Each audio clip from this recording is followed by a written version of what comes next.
अस्सलामुअलैकुम, आदाब। तामिल इरशाद खबरनामा में आपका खैर मकदम। शुरुआत में हेडलाइंस पर एक नजर। पाकिस्तान को सिंतास मुआहदे की रोकथाम का सामना करना पड़ेगा, खून और पानी एक साथ नहीं बह सकता, मनोज सिन्हा। अगले साल माह मार्च में मुनक्किद होने वाला जम्मू कश्मीर कानून साज असम्बली का बजट इजलास पेपरलेस होगा। कानून साज असम्बली के स्पीकर ने 23 जुलाई को श्रीनगर में एक आला सतही इजलास तलब कर लिया। 6000 से ज्यादा यात्रियों पर मुश्तमिल एक और काफिला जम्मू बेस कैंप से वादी की जानिब रवाना। 42 साला यात्री गांदरबल बेस कैंप में बेहोश होने के बाद मौत की आगोश में चला गया। दहशतगर्द स्लीपर सेलों के जराइम की तहकीकात और सरहद पार से चलाए जाने वाला भर्ती मॉड्यूल। पुलिस की काउंटर इंटेलिजेंस कश्मीर यूनिट ने वादी के 4 अजला में 10 मुकामात पर छापे डाले और तलाशियां ली। पहलगाम हमला बंद पड़े सियाहती मुकामात को मरहलावार तरीकों में दोबारा खोलने के लिए तैयारियां जारी। सिक्योरिटी एजेंसियों की जानिब हरी झंडी मिलने के साथ ही उनको खोल दिया जाएगा। और आजादगंज बारामूला में माउमर शहरी दरियाई जहलम में डूब गया, बचाव ऑपरेशन जारी। किश्तवाड़ में वीडीजी मेंबर की बंदूक से अचानक निकली गोली से खातून अज़जा।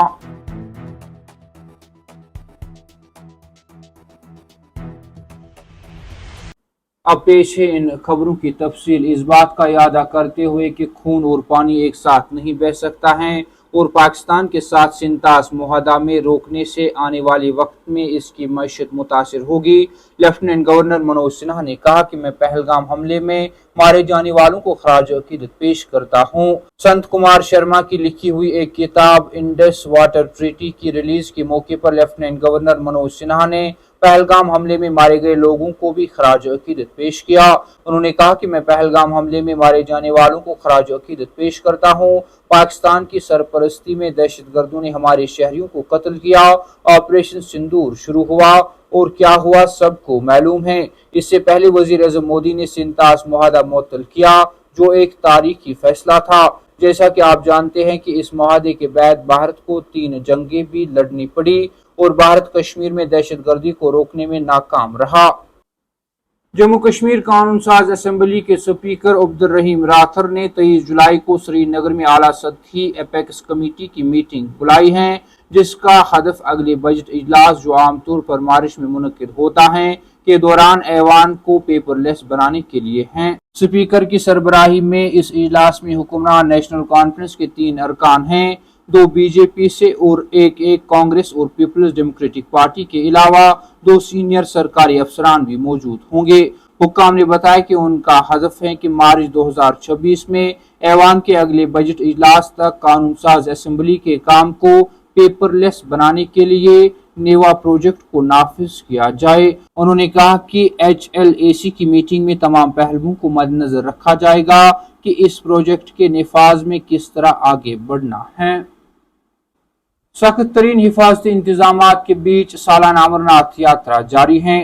हुक्काम के मुताबिक 6000 से ज्यादा यात्रियों पर मुश्तमिल एक और काफिला जम्मू बेस कैंप से वादी की जानिब रवाना हो गया। उन्होंने कहा कि 1499 खवातीन और 441 बच्चों समेत 6365 यात्रियों का एक ताज़ा दस्ता शनिचरवार को जम्मू के भगवती नगर बेस कैंप से रवाना हुआ।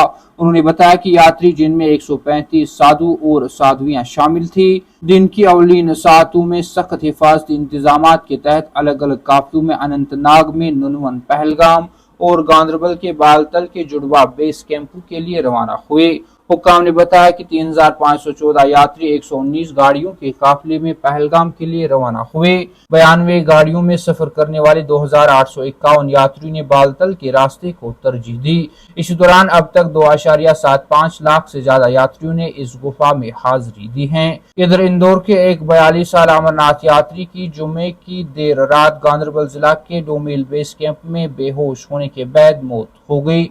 पुलिस के मुताबिक मरने वाले की शिनाख्त इंदौर के रहने वाले मुकेश चौहान के तौर पर की गई है। उन्होंने कहा कि वह वॉशरूम के अंदर अचानक होश खो बैठा اور اسے طبی امداد کے لیے فوری طور پر بیس اسپتال بالتل منتقل کیا گیا۔ انہوں نے کہا کہ تاہم سہولت کے ڈاکٹروں نے اسے مردہ قرار دے دیا۔